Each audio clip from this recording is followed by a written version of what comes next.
Senhor Deus, te agradecemos por essa oportunidade de estar reunido com o teu povo, estar agora diante da tua palavra, sobre a carta de 1 João.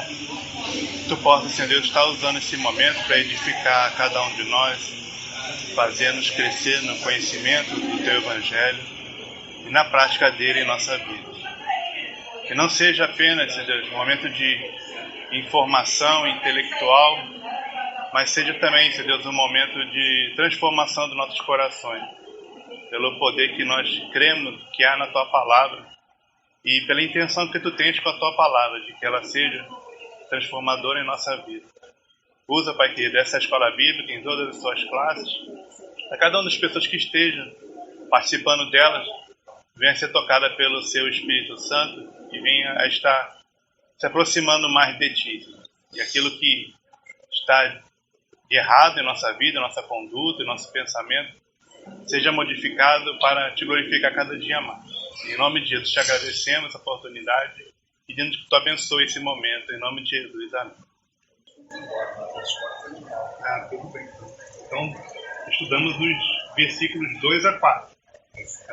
Então, a gente continua, pela oportunidade que a gente tem nesse trimestre, de estudar 1 João, 2 João e 3 João, todos os versículos. Então, semana passada foi até o versículo 4, hoje a gente continua a partir do versículo 5. 1 João, capítulo 1, do versículo 5 até o versículo 7, que a gente vai estar vendo hoje. Continuando, então, a carta, ele vai começar as aplicações para as situações dos seus destinatários da carta. Lembra que a gente falou na introdução que a carta tem dois propósitos, a carta de 1 João. Para fortalecer os novos crentes, para confirmar eles que eles estão na fé, que eles estão na vida eterna, eles estão salvos pelos sinais que ele vai dizer, quais são os sinais da salvação, e também para alertar os falsos ensinos, dos falsos mestres que estavam circulando naquelas igrejas para quem João está escrevendo. Tá? Então tem dois propósitos. E depois que terminou a introdução, que foi os versículos de 1 ao 4, ele começa a entrar nesse propósito aí. Então ele já vai falar sobre sinais de uma pessoa ser verdadeiramente convertida e sinais de que alguém é um falso mestre. Já nesses 3 versículos que nós lemos aqui. Primeira coisa que ele fala é a mensagem que dele ouvimos e vos anunciamos, que Deus é a luz e não há nele treva nenhuma. Mensagem que João ouviu de quem? De quem que João está falando?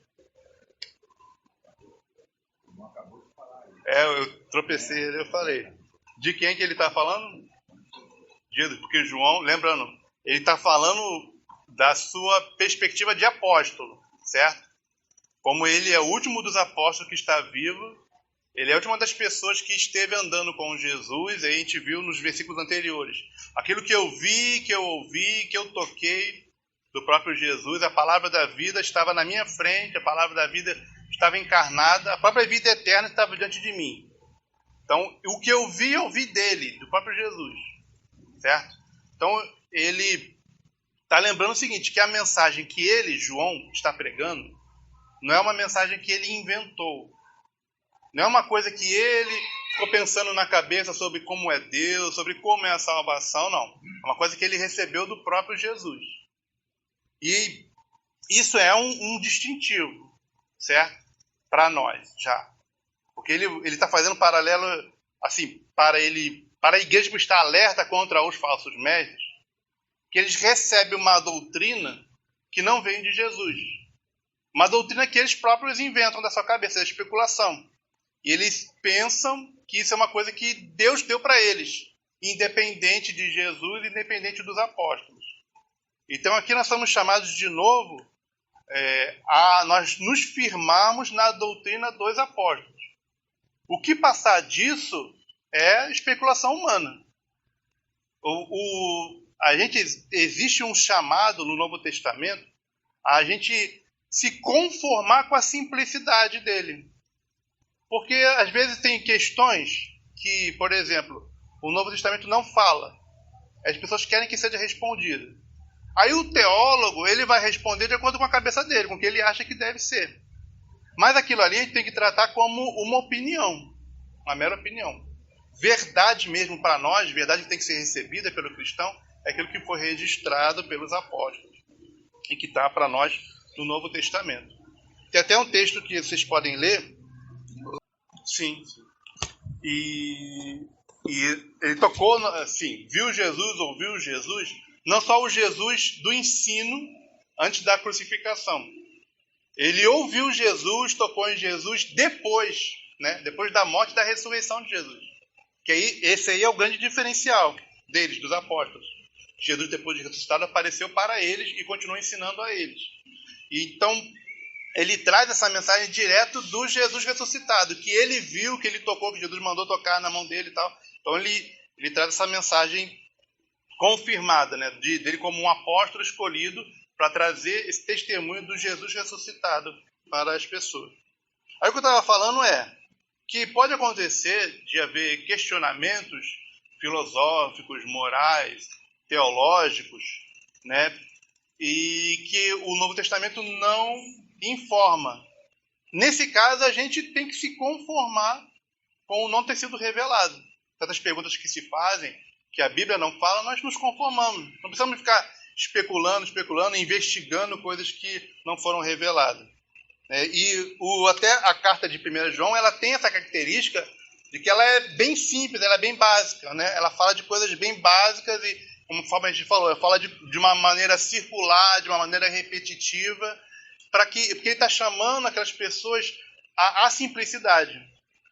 A sedução do falso mestre, a sedução da heresia, a sedução da seita, é que ela traz informações novas que ninguém tem, né? E traz novidades, doutrinas diferentes, né? Então ele acha que ele recebeu direto de Deus uma coisa nova que ninguém tem.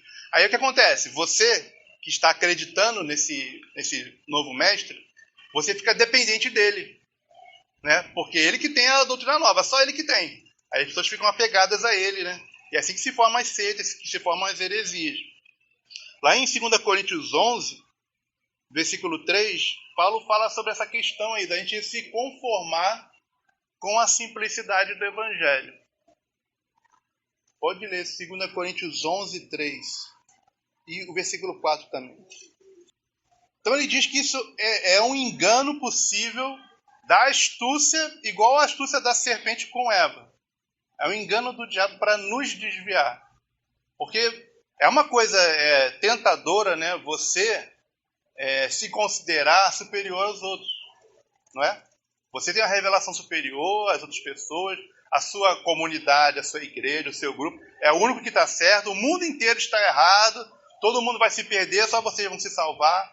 Então, existe muito assim, de orgulho, o orgulho espiritual que alimenta isso. Então, ele fala assim, é um engano igual da serpente para com Eva, uma astúcia de Satanás para desviar as pessoas, com que elas não se conformem com a simplicidade que há no Evangelho. Então ele faz exatamente isso. Os seus sentidos sejam corrompidos e vocês se apartem da simplicidade que há em Jesus Cristo. Porque chega um novo mestre aí, ensina novas coisas, fala de um outro Jesus diferente, e as pessoas ficam assim maravilhadas, ficam seduzidas, né? Porque é uma novidade, né? E é uma maneira dela se sentir superior às outras pessoas. E então João na carta de 1 João está sempre chamando de volta para essa simplicidade. Nós cremos em Jesus, somos salvos por causa de Jesus, e como consequência nós andamos na luz, que a gente vai ler agora. E aí nós temos comunhão uns com os outros, e nós estamos no perdão de Deus, é só isso. É só isso. Agora, quando existe assim, uma pessoa mal intencionada, né, um líder religioso que quer atrair seguidores para si, ele não se conforma com a simplicidade. Ele sempre está inventando mais coisas, né? Não basta a pessoa crer em Jesus e andar na luz, né? E procurar ser melhor a cada dia. Não basta essa simplicidade. Ele cria doutrinas novas que ninguém tem, cria mandamentos novos que ninguém tem, regras novas que ninguém tem, né? Exigências novas que ninguém tem. E aí as pessoas vão sendo, né, enganadas nas coisas mais complexas que ele vai acrescentando, acrescentando, acrescentando. E aí isso se torna um ciclo vicioso, né? Na seita, né? Na heresia. Porque a pessoa que está dentro da seita, ela começa a se comparar com as outras pessoas e se confirmar de que ela é a única igreja certa, porque eles não fazem o que ele faz. Então, o líder religioso lá da seita, ele vai criando regras novas que só eles têm. E aí a pessoa que está ali dentro, ele começa a achar isso que é um sinal de confirmação, né? Tem uma seita aí que não comemora aniversário, né? E aí, isso é uma coisa que eles inventaram dentro deles, da cabeça deles, porque não existia essa proibição na Bíblia. E aí a pessoa entra dentro dessa seita e ele bota na cabeça que não pode comemorar aniversário, não pode comemorar aniversário. E ele começa a se confirmar de eu sou a igreja verdadeira porque eu sou o único que não comemora aniversário. Todo mundo comemora aniversário, então todo mundo está errado, né? É uma armadilha que a pessoa entra ali, né? As próprias coisas que o líder religioso inventou se tornam um confirmador para a pessoa achar que está no único lugar certo, que todo mundo está errado, porque ninguém faz as coisas exclusivas que eles inventaram. Entendeu? Mas a pessoa que está lá, ela esqueceu de colocar a Bíblia acima das tradições daquela comunidade. Quem julga se a gente deve fazer uma coisa ou não é a Bíblia. Se a gente está dentro de uma comunidade, ou está debaixo de um ensino de alguém, ou de uma liderança de alguém, que ele manda fazer tal coisa, ou proíbe fazer tal coisa, mas ele não mostra na Bíblia por que eu tenho que fazer aquilo, ou por que eu não posso fazer aquilo, se ele não consegue justificar, argumentar, não tem obrigação nenhuma. Sim, o problema está justamente aí. O problema está justamente em não se conformar com aquilo que já foi dado, de uma vez por todas. Jesus deu a revelação aos apóstolos, os apóstolos pregaram para a igreja, para os convertidos, e registraram o Novo Testamento. Acabou. Até Jesus voltar a isso aqui. Então não tem mais novos livros. Acabou em Apocalipse. Sim. O problema está justamente aí, quando você não se conforma com o que foi revelado e quer novas revelações. Isso aqui tem que ser suficiente, certo? Eu tenho que me conformar com aquilo que já está no Novo Testamento. Não precisamos de mais nada. Até a carta de 1 João ela vai falar sobre isso lá no capítulo 2. Falar, vocês não precisam que alguém te ensine.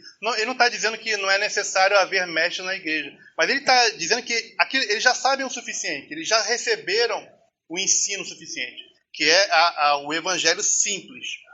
Pode falar. Com certeza. É esse sentimento aí. Porque você tem uma revelação que ninguém tem, você tem uma doutrina que ninguém tem, e aí você é o único verdadeiro, todo mundo é falso, né? Isso aí, para hoje, 2000 anos depois, essas milhares de denominações que existem cristãs, tem que ser assim, muito pretensioso, né? Tem que ter uma vaidade muito grande, né?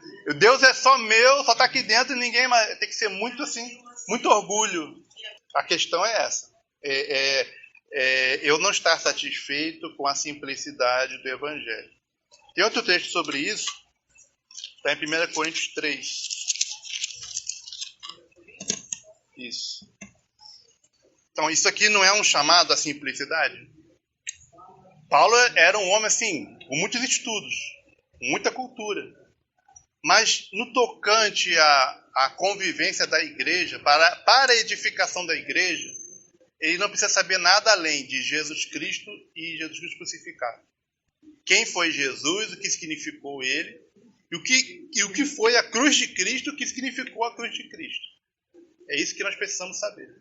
Isso é uma coisa simples, né? Não precisa de grandes estudos teológicos para entender essas coisas básicas. Quem é Jesus e o que significou a cruz de Cristo. Ele falou, isso aqui, eu não propus saber entre vocês nada além disso. E disso aqui, dessas verdades, sobre quem é Jesus e o que significou a cruz de Cristo, dessas verdades, fluem todas as outras verdades. A base é essa.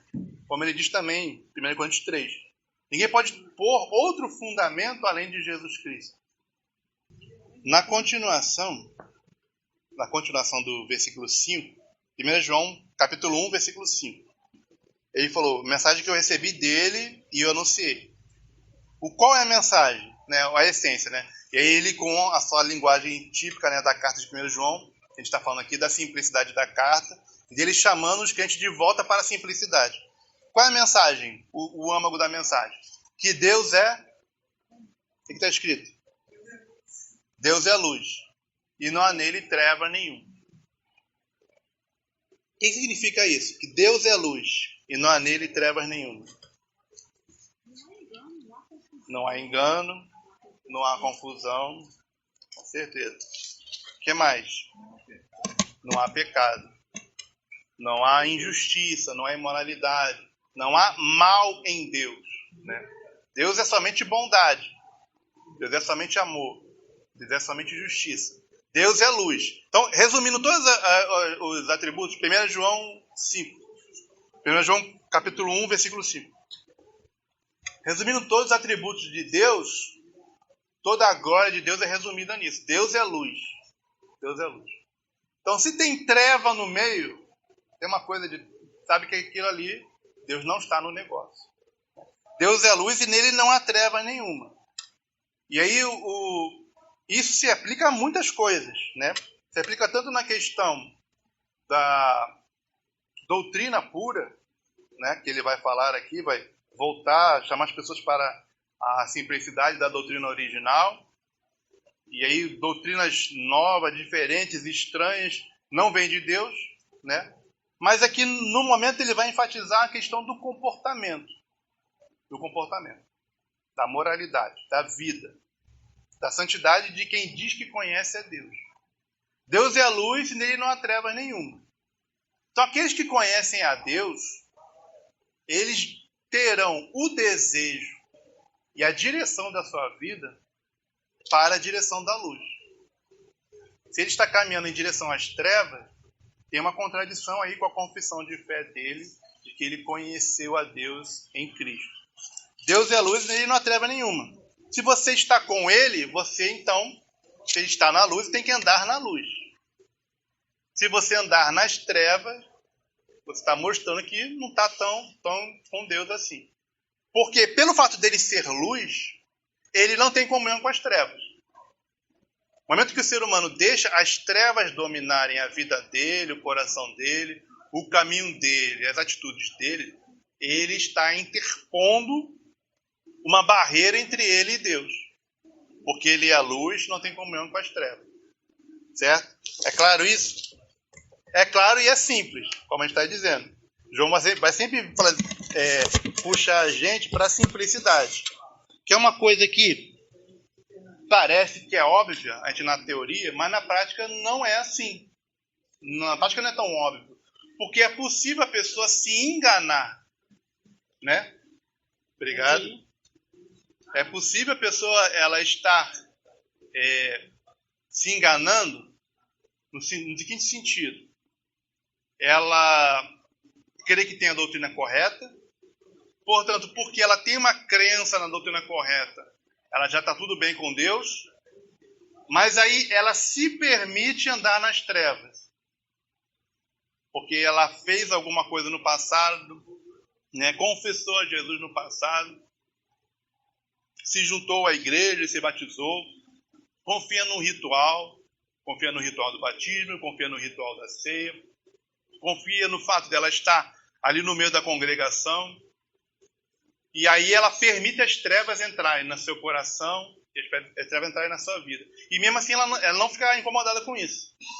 É possível a pessoa, ela, pela confissão de fé, né, porque ela tem uma identificação com o povo de Deus, ela achar que isso está provando já que está tudo bem entre ela e Deus. Mas ela pode estar dentro do povo de Deus e não está tudo bem entre ela e Deus. Ela pode ser um falso convertido. Ela pode ser alguém que está afastado de Deus, mas está ali no meio do povo de Deus. Porque, para eu aceitar um ser humano, aceitar outro ser humano, basta que eu não veja externamente nada que me escandalize. Eu não vejo nada externo em você que está me escandalizando, então eu estou te aceitando. Ser humano é outro ser humano. Porque o ser humano vê o externo e não vê o coração. O ser humano não vê o coração. Quem vê o coração é Deus. Então, assim, para a pessoa colocar um estereótipo, né? Vestir a roupa certa, falar as palavras certas, ter o comportamento externo correto, isso não é tão difícil. Não é tão difícil. Ele pode, por pura imitação, ele pode ali se conformar ali com um grupo religioso, e ali ninguém de fora vai dizer que não é. Porque na hora da oração ele fala amém, na hora de responder a pergunta ele dá a resposta certa, pergunta doutrinária ele responde a doutrina correta, ele responde certinho. Não prova isso que o coração está em ordem diante de Deus. Certo? Eu tenho que estar atento se eu permitir que as trevas dominaram o meu coração. E ele vai dar, ao longo da carta, vai dar vários sinais sobre isso. Por exemplo, lá na frente ele vai falar, se você odeia seu irmão, você está nas trevas. Esse é um exemplo de uma coisa que pode passar batido. Porque eu olhando externamente a pessoa, ele lá com a sua cara de cristão, com sua roupa de cristão, seu linguajar de cristão, eu não estou olhando lá dentro do coração dele. Pode ter um certo ódio a outras pessoas ali dentro. Só que esse sinal aí não tem como eu de fora julgar. Tem que ser entre nós e Deus. Nós é que precisamos nos identificar com isso. Nos avaliar nesse sentido. Vocês podem abrir lá em 1 João 2,8.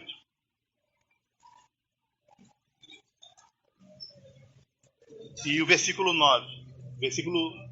Capítulo 2, versículo 8 e versículo 9. É isso aí que depois a gente vai ver com mais detalhes desse versículo nas próximas lições. Mas é disso que nós estamos falando. Se eu estou na luz, se eu estiver na luz, essa luz tem que iluminar todo o meu ser, todo o meu pensamento. Inclusive aquelas partes internas da minha mente que as pessoas de fora não veem. Aí aqui ele vai dar um sinal sobre o coração. Eu tenho que examinar o meu coração. Se existir ódio no meu coração, eu estou afastado de Deus. Não tem como eu dizer que eu estou em comunhão com Deus e tenho ódio no coração. O fato de existir ódio no coração é uma prova de que eu não estou em comunhão com Deus. Porque, voltando ao versículo que a gente está lendo, versículo 5, Deus é a luz e nele não há trevas. Deus não vai concordar com as trevas que há em nós. Deus vai ser sempre contra todo tipo de trevas que há no nosso coração. Todo tipo de maldade, todo tipo de egoísmo, todo tipo de pecado, de impureza que houver nos nossos pensamentos, Deus vai estar sempre sendo contra. Porque Ele é a luz e nele não há treva nenhuma. Então, se eu estou em comunhão com Deus, eu vou concordar com Deus em ser contra essas coisas. Eu não posso ser conivente, né? Eu não posso ser omisso. Eu não posso ser conformado com esse mal que há em mim, certo? É verdade que nesta vida nenhum de nós vai ser perfeito, certo? Mas eu tenho que ter uma posição contra esse mal que há em mim, para que eu possa ir vencendo ele gradativamente. O fato de eu saber que eu nunca vou ser perfeito não pode ser uma desculpa para eu estar aceitando aqueles males que ainda há em mim, ou eu estar achando que não tem problema, ou eu estar assim, né, achando que vai ser assim mesmo, achando que eu não posso melhorar, ou achando que eu não posso, né, crescer na santidade, crescer na pureza, crescer no amor, crescer na justiça. Sempre há espaço para crescer. O fato de que nós nunca seremos perfeitos, ao invés de Deus, minha reação a essa verdade ser, então, deixa como está, né? Já era, vou ser assim mesmo, já sou assim mesmo, não posso mudar. A nossa reação deve ser outra. Nossa reação a essa verdade, que nunca seremos perfeitos, quer dizer o seguinte: eu sempre posso melhorar. Eu nunca vou ser perfeito, isso quer dizer que eu sempre posso melhorar. E no poder de Deus eu melhorarei. O poder do Espírito Santo que habita em nós, ele é capaz de nos fazer melhorar. De nos fazer crescer em santidade, crescer em amor, crescer em bondade, crescer em justiça. crescer no serviço ao próximo, né? Crescer na nossa benignidade, na nossa paciência, mansidão, todas as virtudes que Deus, para as quais Deus nos chama. Eu assim, não posso me excusar a minha falta de crescimento nelas por essa questão da imperfeição. Porque eles também, as pessoas se escondem atrás desse rótulo, né? É o temperamento da pessoa, né? É o jeito dela. Mas nós somos chamados e salvos para sermos transformados. Na própria introdução a gente citou ali esse João que está escrevendo, ele é aquele, junto com o irmão dele, que Jesus chamou filhos do trovão.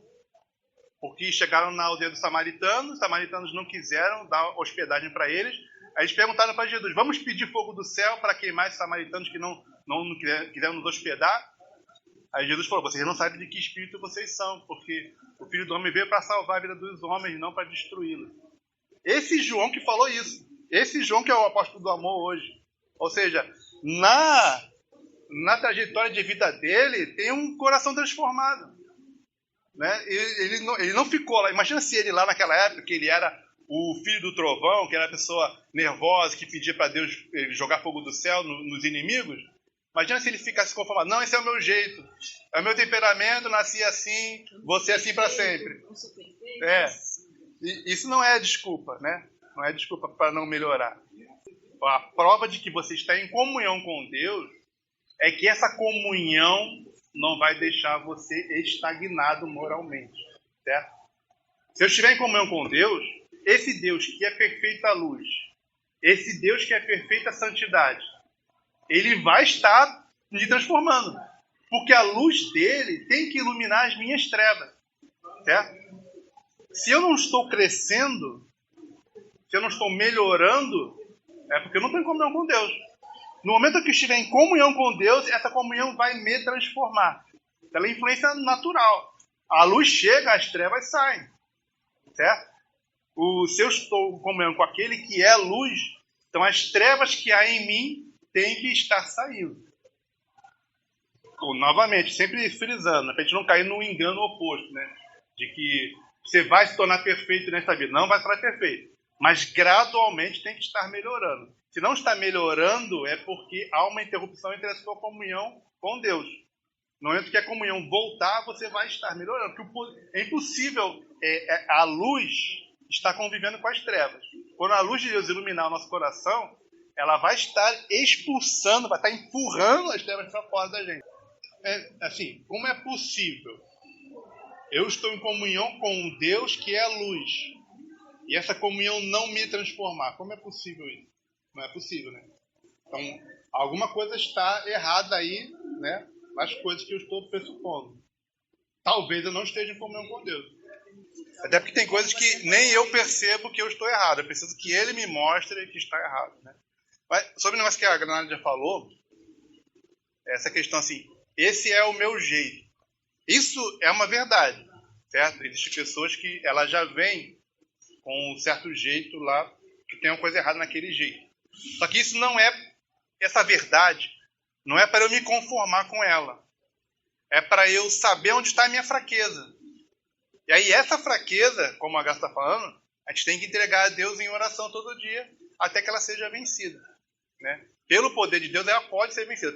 Eu tenho que crer que Deus é capaz de me transformar, de me fazer vencer aquele erro de caráter, aquele defeito, né, do temperamento, ou seja o que for. Que pode ser diferente de uma pessoa para outra.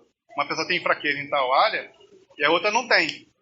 Cada um de nós tem fraqueza diferente. Aí cada um de nós, enxergando onde estão as nossas fraquezas, nós temos que estar entregando essas fraquezas na mão de Deus, né, em oração, para que, por meio da comunhão com Deus, a luz dele, a luz de Deus, esteja expulsando essas trevas que ainda há em nós.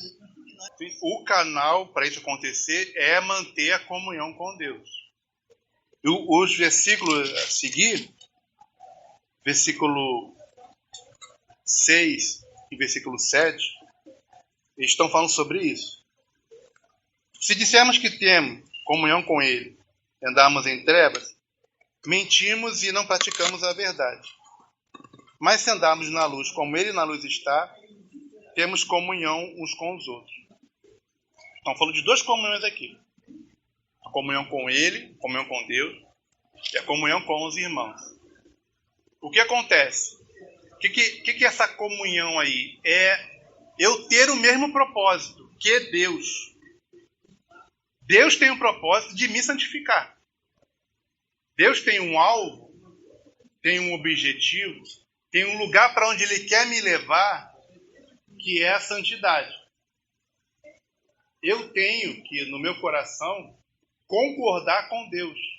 E aí, as pessoas concordando, elas estão em comunhão. Para eu estar em comunhão com alguém, eu tenho que estar concordando com ela. Certo? Então, eu não posso pegar certas partes da minha vida, né, e deixar. Deus pode tocar aqui, Deus não pode tocar nessa. Né? Deus pode tocar tal coisa, não pode tocar tal coisa. Não. Tem que entregar tudo para Deus. E concordando com Deus, com o propósito dele. Ele quer que eu seja santo. Então eu tenho que concordar. Eu também quero ser santo. Eu entro na mesma direção dele. Entendeu? Ao invés de eu fazer força ao contrário, ao invés de eu puxar para a direção contrária que Deus está me puxando, eu vou junto com ele para a direção que ele quer. Que é a direção da minha santificação. E aí isso é a comunhão. A comunhão é eu estar no mesmo propósito com Deus. E é interessante que ele fala que tem comunhão com Deus, quando você está buscando a santidade, e você tem comunhão com os seus irmãos também. Comunhão com os irmãos que também querem buscar a santidade. Todo mundo está no mesmo propósito. Aliás, é uma coisa boa para se perguntar, né? Por que nós permanecemos vindo à igreja, se reunindo com o povo de Deus, se não for com um propósito como esse, para edificarmos uns aos outros? Muitas vezes, certas outras questões pessoais vão se sobrepondo à nossa prática como motivo para ir para a igreja. É só um costume, é só uma tradição, ou é só para ver os amigos, ou não tem nada para fazer em casa mesmo, é vir para a igreja. Mas a comunhão dos irmãos em Cristo, por esse texto aqui de 1 João, capítulo 1, versículo 6 e 7, ela está no propósito de Deus, de que por meio dessa comunhão nós edifiquemos uns aos outros e nos fortaleçamos uns aos outros. Porque todo mundo deveria estar na mesma direção. Todo mundo que é um cristão verdadeiro, que tem uma experiência verdadeira com Jesus Cristo, deseja ser santo como ele é santo. Todo mundo que entregou a vida a Cristo quer ser como Jesus. Então, a igreja é o quê? É a junção das pessoas, é uma reunião entre as pessoas que querem ser como Jesus. Então, já que está todo mundo no mesmo propósito, vamos todo mundo se ajudar, né? E aí, se o meu irmão tropeçar, eu vou levantar a ele. Que lá na frente pode ser que eu que vou tropeçar, aí ele que está de pé, ele vai me levantar. Então, a igreja é isso. A igreja, o propósito da igreja é esse. É estimularmos uns aos outros para crescermos na santidade. Para que o Deus que é a luz, eu sirvo ao Deus que é a luz. Então, essa luz tem que brilhar em mim. Tem que começar a brilhar em nós. E aí, o propósito da igreja é que nós estimulemos uns aos outros a crescermos nessa santidade. Lá em Hebreus 12, Hebreus 10, quer dizer. Hebreus 10 fala sobre isso.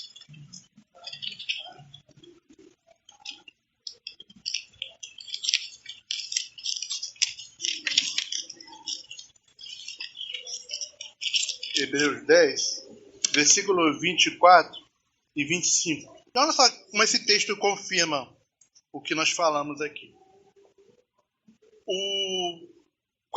Entre os vários propósitos benéficos de você estar numa igreja, é essa comunhão com outros irmãos. Essa comunhão com outros irmãos tem um propósito aqui, em Hebreus 10, 24 a 25, de nós nos considerarmos uns aos outros e nos estimularmos uns aos outros, ao amor e às boas obras. E aí no 25, não deixando a congregação como é costume de alguns. Quer dizer, a pessoa pode, ela tomando como argumento a questão já estou salvo, meus pecados já estão perdoados, está tudo bem entre eu e Deus, então está tudo certo, não preciso de igreja. Vou viver sozinho lá, eu e Deus, né? Mas não é esse o modo como nos ordena o Novo Testamento a nós vivemos nosso cristianismo. Não é para vivermos isolados, certo?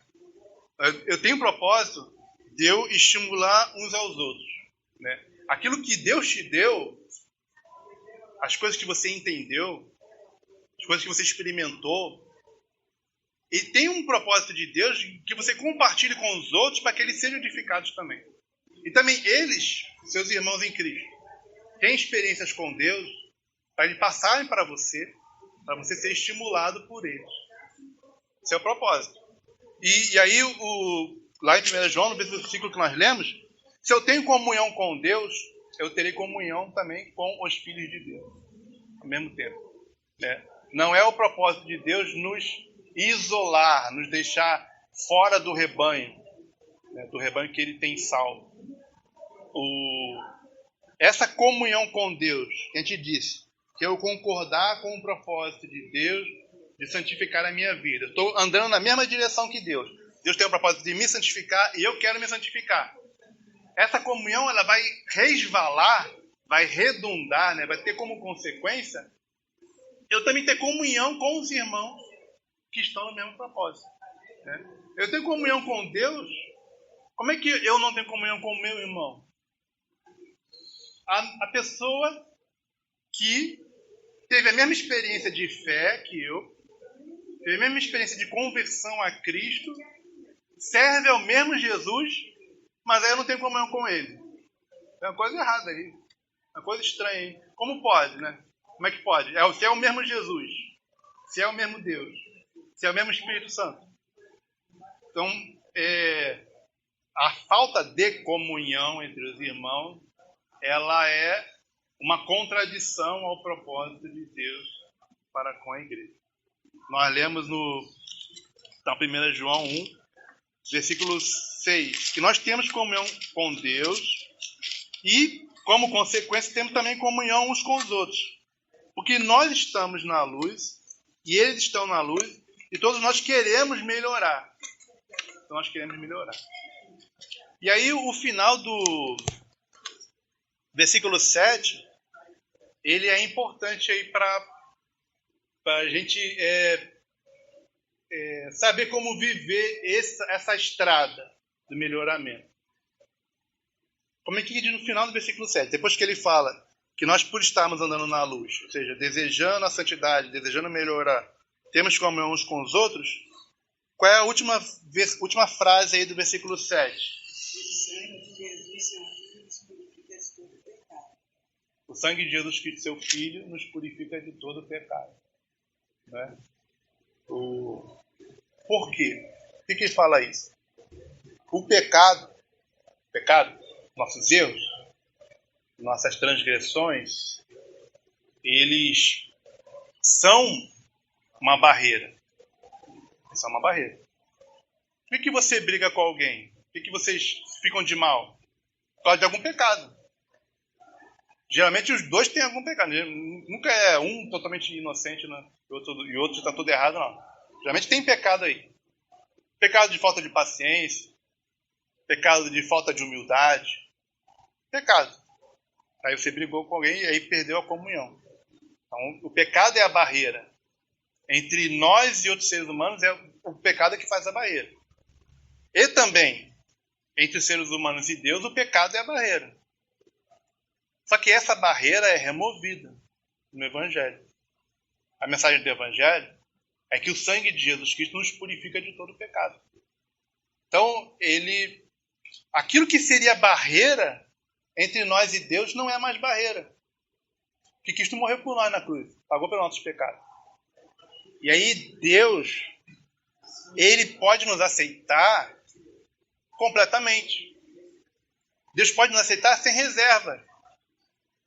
Deus nos aceita e nos recebe sem restrição. Se fosse para Ele olhar para os nossos pecados, para que os nossos pecados merecem, Ele não aceitaria. Ele nos condenaria. Ele nos rejeitaria. Mas como Cristo morreu na cruz pelos nossos pecados, ele nos aceita e nos recebe. E nos chama de filhos. Certo? Aquilo que seria a barreira não existe mais. O sangue de Jesus nos purifica todo o pecado.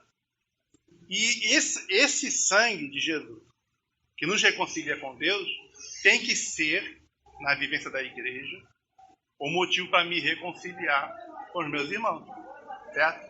Porque assim como a barreira entre eu e Deus foi removida, porque Cristo morreu pelos nossos pecados, a barreira entre eu e meu irmão foi removida também. Que Cristo morreu pelos pecados do meu irmão. Então aquilo que meu irmão fizer contra mim, que me afetar, me entristecer, me contrariar, não será barreira suficiente para impedir a comunhão entre eu e meu irmão. Porque eu creio no sangue de Cristo, que pagou pelos pecados dele também. Inclusive pelo pecado que ele comete contra mim, Jesus pagou por esse pecado também.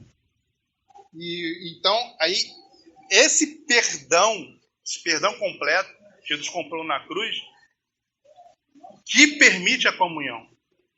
É uma comunhão que eu olho para a pessoa, eu vejo ali todos os defeitos dela, todos os erros, todos os pecados, e mesmo assim eu recebo.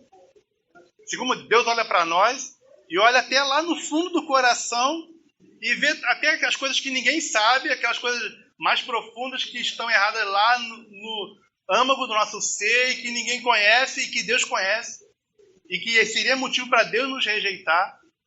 Mas pelo sangue de Jesus, que nos purifica de todo o pecado, ele nos aceita assim mesmo. E quanto mais nós. Nós não temos motivo para não ter comunhão com os nossos irmãos por causa dos defeitos deles. Porque o sangue de Jesus nos purifica de todo o pecado. Então, eu tenho que aplicar esse evangelho na minha relação com o próximo. Não somente a minha relação com Deus, certo? Mas ser o propósito de Deus para a igreja, que ela seja um corpo unido pelo sangue de Cristo. Essa união entre eles não é porque é tudo da mesma cultura, são pessoas do mesmo bairro, são pessoas da mesma nacionalidade, que falam a mesma língua, são pessoas que torcem para o mesmo time de futebol. Não é esse o motivo que as pessoas estão unidas aqui.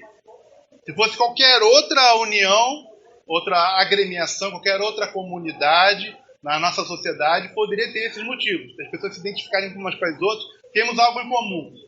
Mas não. O que nós temos em comum é que o sangue de Cristo está sobre nós. O perdão dos pecados foi aplicado a nós, porque Cristo morreu pelos nossos pecados. É isso que nós temos em comum. E aí a glória, né, a beleza da igreja de Cristo é justamente ela juntar pessoas diferentes. Ela juntar as pessoas que não estariam juntas de outra forma. Pessoas de diferentes classes sociais, pessoas de diferentes culturas, diferentes hábitos, diferentes gostos. Pessoas... se a gente vivesse... Só uma curiosidade, não precisa falar quem é não. Assim, mora aqui no nosso ambiente aqui, né? Zona Norte do Rio de Janeiro, certo? Certo? Então, Zona Norte do Rio de Janeiro. No ano 2022, nós temos uma igreja em cada esquina. Né? Sim ou não? Então, assim, se não tá dando, não tá dando certo, é só andar 10 metros. Andar mais 10 metros tem outra igreja ali. Não é possível que nenhuma igreja, dessas milhões, 30 igrejas, 40 igrejas em cada bairro, 50 igrejas em cada bairro, não é possível que nenhuma igreja seja razoável, mais ou menos. Né? Então, assim, a pessoa pode procurar uma que esteja mais de acordo com o que ele quer. Né? Ele tem que saber também que não vai existir perfeito. Né? Mas, assim, se fosse assim um contexto de uma pessoa, tá lá na zona rural, eu tenho que andar 100 quilômetros para achar outra igreja, e está tudo corrompido onde eu estou, a única igreja que... Então tem uma igreja onde eu estou, tem que andar 1000 quilômetros para achar outra igreja e está toda corrompida. Aí eu poderia pensar, né? Mas no nosso contexto hoje, eu acho que não é mais desculpa, não tem desculpa. Esse negócio de ter muitas igrejas, eu acho uma bênção, eu acho uma coisa boa. Graças a Deus que tem muitas igrejas. Então, se você não se encaixa aqui, você não gostou do que está vendo ali, Você pode encontrar uma outra que esteja melhorzinha. O que não é possível é você assim, ter essa pretensão de que todas as igrejas, nenhuma presta, nenhuma mais ou menos, nenhuma, né? Nenhuma vai ser perfeita, mas alguma vai estar mais ou menos que você consiga lá. Não querendo esclarecendo assim, que ao falar isso, nós não queremos ser coniventes com os erros que estão na igreja. Dentro da medida do possível, você pode protestar contra o que está errado. E também pode procurar uma outra igreja que esteja melhor. Tá? Não quero dizer isso. Mas, assim, no nosso contexto, tem muita opção. Tem muita opção para a pessoa achar uma igreja que esteja melhorzinha. Quer falar? Agora, assim... Mas é justamente isso, né? É assim, a igreja é formada de pessoas imperfeitas, foram salvas por Cristo, mas não foram tornadas impecáveis ainda. Todos nós, cada pessoa do mundo. Você pode, assim, imaginar o melhor cristão que você conhece. Ele ainda tem seus pecados, ainda tem seus defeitos. Todos nós estamos em processo de santificação, em melhoramento, né? E nós precisamos da igreja, conforme o texto que nós estamos lendo, justamente para que esse processo aconteça. Para que o meu irmão me ajude a melhorar e eu ajude o meu irmão a ele melhorar. Pode ter, assim... pode estar acontecendo, assim, a pessoa se tornar, assim, orgulhosa, né? Tipo assim, se acha... geralmente o que motiva a pessoa a ser muito crítica é que ela própria é orgulhosa, ela se acha melhor que os outros, né? E aí, isso é um problema. É um problema que o irmão Roberto vai tratar na próxima lição, né? Porque a próxima lição... Não, deixa eu explicar. A próxima lição, ele vai falar do versículo 8. O versículo 8 fala assim: se dissermos que não temos pecado, enganamos a nós mesmos. Tá, mas isso é para a lição para a semana que vem que o irmão Roberto vai tratar. Porque, assim, existe sempre essa questão, assim, né? O ser humano, ele não está no equilíbrio. Ou ele cai para um lado, ou cai para o outro. Então, cai para o lado de que você é muito conivente com o pecado, não está nem aí, anda de qualquer jeito. E tem outro lado que você se acha tão rígido que você esquece que tem pecado. Você começa a se achar bonzão, melhor do que os outros. Então, tem os dois lados. A pessoa que é liberal demais e a pessoa que é restrita demais começa a se achar melhor e achar que não tem pecado.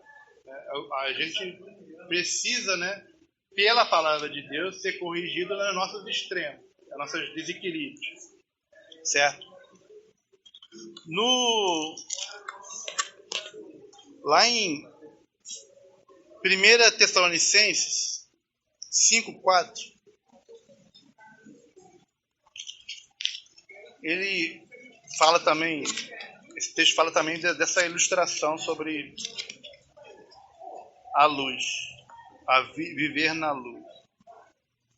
Aqui reforça essa exortação de que eu tenha uma posição. Nós lemos: Deus é a luz e nele não há trevas nenhuma. Onde entra a luz, as trevas saem. Eu tenho comunhão com esse Deus que é a luz, eu tenho que ser contra as trevas. E quando a gente fala trevas, nós queremos dizer todo tipo de pecado, de imoralidade, de impureza. Mesmo das coisas pequenas, eu tenho que ser contra elas.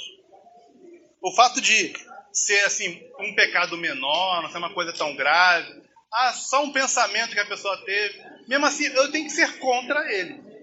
Eu tenho que ter uma posição contra. Certo? Então, esse texto aqui está nos chamando para ter uma posição de que nós somos da luz, somos do dia, não somos das trevas e não somos da noite. Certo? E aí no versículo 6, ele fala sobre um dever que está ligado a esse posicionamento. Qual o dever que está aí no versículo 6? 1 Tessalonicenses 5:6. Qual o dever? Dever de vigiar. Dever de vigiar. E justamente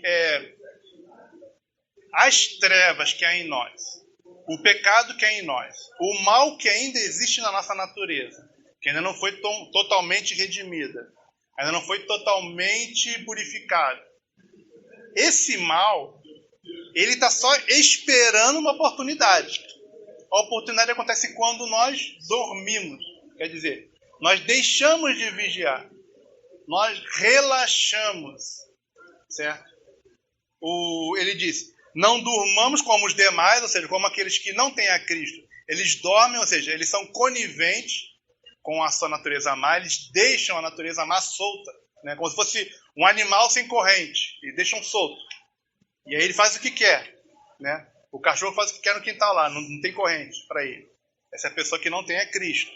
Agora, você que tem a Cristo, você tem que deixar isso sob vigilância. Você não pode confiar em si mesmo. Você não pode achar que você chegou num patamar que não pode mais cair. Né? Que vai entrar na questão do orgulho espiritual da semana que vem. Você não pode achar que você está tão santo que você não pode tropeçar. Você ainda pode tropeçar. Certo? A palavra de Deus, ela registra os tropeços dos servos de Deus justamente para que nós não tenhamos essa presunção de que nós não podemos tropeçar. Ela mostra que Abraão pecou, Davi pecou, Salomão pecou, Moisés pecou, Pedro pecou, Paulo pecou, Barnabé pecou, todo mundo tem um pecado lá registrado. Tem ninguém perfeito na Bíblia. Mesmo que eles, em muitas coisas, eles sejam bons exemplos, nenhum deles é perfeito. Todos eles têm lá um momento lá que mostra eles pecando. Né? Para que a gente não pense que a gente vai poder relaxar neste mundo. Certo? Eles tropeçaram, né? Os grandes de Deus tropeçam, então eu também posso tropeçar. Eu que sou um pequeno de Deus, eu posso tropeçar. Se os grandes tropeçaram, Moisés tropeçou, Pedro tropeçou, então eu, né? Quem sou eu para não tropeçar? Ele também, né? Então, o texto que a gente leu lá, o próprio João. Isso foi interessante, né? Se eu não vigiar, eu não vou nem orar, né? Porque eu começo a relaxar nessas questões.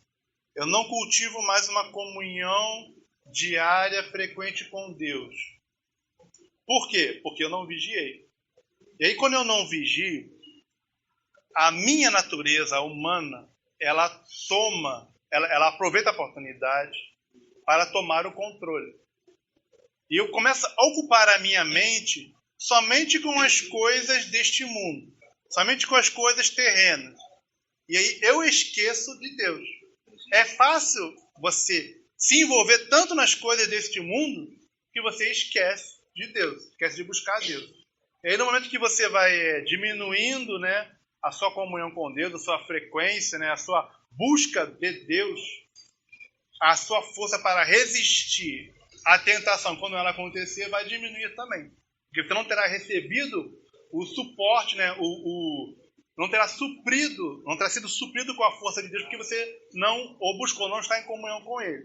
Então será mais fácil nós tropeçarmos e cairmos e pecarmos, que lá atrás, alguns dias antes, algumas semanas antes, eu comecei a parar de vigiar, parar de buscar a Deus, e aí eu eu interrompi minha comunhão com Deus, e aí eu estou mais fraco, estou mais vulnerável. Eu queria achar um versículo aqui, se vocês souberem onde está, está num salmo que fala sobre Deus guiar aos seus tabernáculos. Deve ser o Salmo 43. Deixa eu ver aqui. Achei, é 43. Salmo 43, versículo 3. Voltando, já que voltou o assunto lá da pessoa que diz que tem comunhão com Deus, mas não tem comunhão com os irmãos. Ou seja, se afastou da igreja e não tem comunhão com seus irmãos em Cristo. Salmo 43, versículo 3. Eu queria reforçar esse ponto aí, como a gente já leu lá no Hebreus 10, mas também tem um outro versículo que fala sobre isso.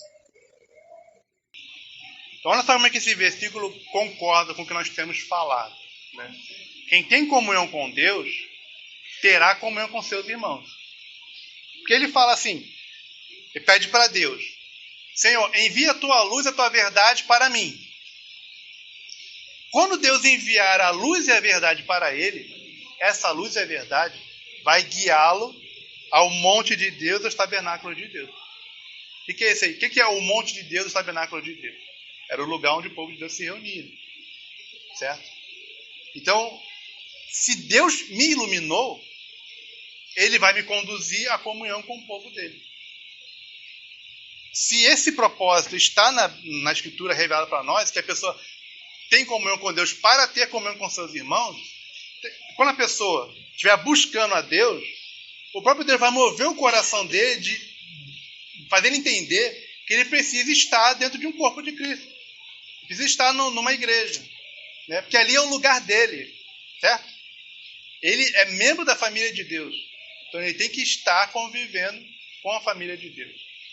Até para, não só o que a gente já falou, dele edificar e ser edificado, mas também para ele ser disciplinado. Né? Quem é que vigia ele? Quem é que alerta ele que ele está andando no caminho errado? Se ele não tiver comunhão com nenhum irmão em Cristo. Ele vai se confiar ao seu próprio coração, ao seu próprio entendimento. Muitas vezes, né, a gente está errando, mas nós não estamos enxergando que nós estamos errados. Alguém precisa de fora nos avisar que eu estou indo para um caminho ruim. Né? Porque eu estou lá, eu estou cego ali. E existe esse propósito de nós estarmos em comunhão na igreja, que os meus irmãos me avisem quando eu estiver indo por um caminho errado. Coisa que eu não perceberia sozinho. Então Deus enviou a luz e a verdade para ele, por isso ele irá se juntar ao monte de Deus, aos seus tabernáculos. Né? Deus vai fazer com que ele procure a comunhão com os seus irmãos. A gente falou, para ser edificado, para edificar, para ser disciplinado. No Novo Testamento tem a ordenança da ceia do Senhor. Não é? Eu estou sozinho em casa, não vou à igreja nenhuma.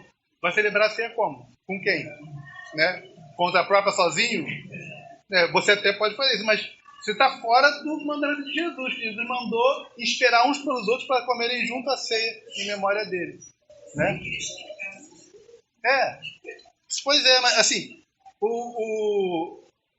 eu não estou dizendo que a pessoa, ela não está salva, a pessoa que tem esse entendimento, mas ela está desobedecendo o mandamento bíblico de ter comunhão com seus irmãos. Ok?